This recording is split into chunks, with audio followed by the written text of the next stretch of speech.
ले ले ले ले ले ले ले ले ले ले ले ले।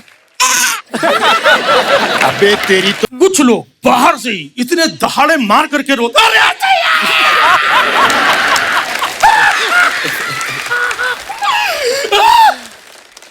जो मरा था वो उठ के बैठ आ गए क्या तुम? शुक्रिया भाई, वीआईपी नाम जो दिया है सोनी टीवी ने दिया है मुझे, वही वापस लेगा आज। अगर सही नहीं किया लेगा। मेरी खुशनसीबी की कॉमेडी का बादशाह हंसे गाना उस शो में जज थे राजू श्रीवास्तव जी। मिमिक्री मेरी स्ट्रेंथ आप सभी जानते हैं, हंसना रोना खाना पीना हर जगह मेरे अंदर मिमिक्री होती है। मैं धन्यवाद देता हूँ बॉलीवुड को, अगर बॉलीवुड नहीं होता तो मेरा शायद घर नहीं चलता। Thank you so much. ये मेरा खास और फेवरेट आइटम, ये आइटम मैं जहां भी जाता हूँ 1 बार करता हूँ, 2 बार करता हूँ, 3 बार करता हूँ। कुछ लोग बोलते हैं मत कर, फिर भी करता हूँ। मेरा फेवरेट आइटम वो आइटम है जब हम और आप बच्चे थे, हम लोग कैसे रोते थे। गेस कीजिए, जब फिल्म स्टार ये लोग बच्चे थे, ये लोग कैसे रोते थे। जब शत्रुघ्न सिन्हा पैदा हुआ होगा कैसे रोया होगा। अच्छा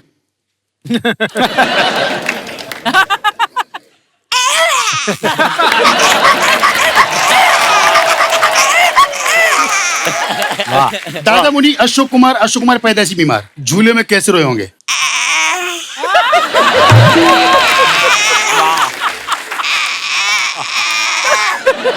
शाहरुख खान छोटा बालक अंकल प्यार कर रहे, ले ले ले ले ले ले ले ले ले ले ले। अबे तेरी तो गली छूटी बड़ी।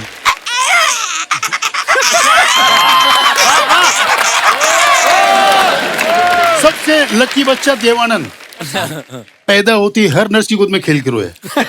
देव साहब पैदा होती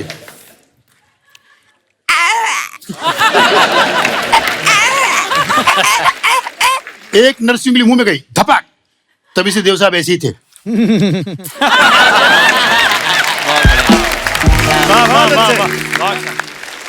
मैं धन्यवाद देता हूँ इस रंगमंच का, जैसे कपिल भाई ने कहा कि सब गरीबी से आए हैं, तो हम लोग स्टार बनने के बाद हमने सब हर कंट्री में गए। हम लोग हमने बड़ी बड़ी फ्लाइट पकड़ी, जहाँ पे कोई कभी हमारे बाप दादा नहीं गए वहां गए हम।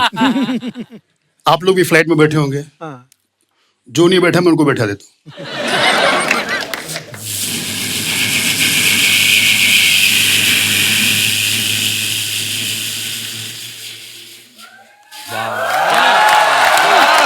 अभी ऊपर ही है, पैसेंजर सब ऐसे है। अच्छा अभी फिर एक आवाज लीजिए, सब बेल्ट खुल दे।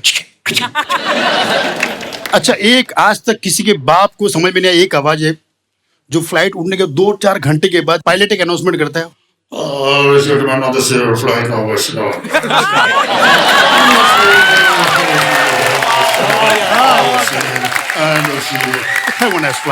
बहुत बढ़िया।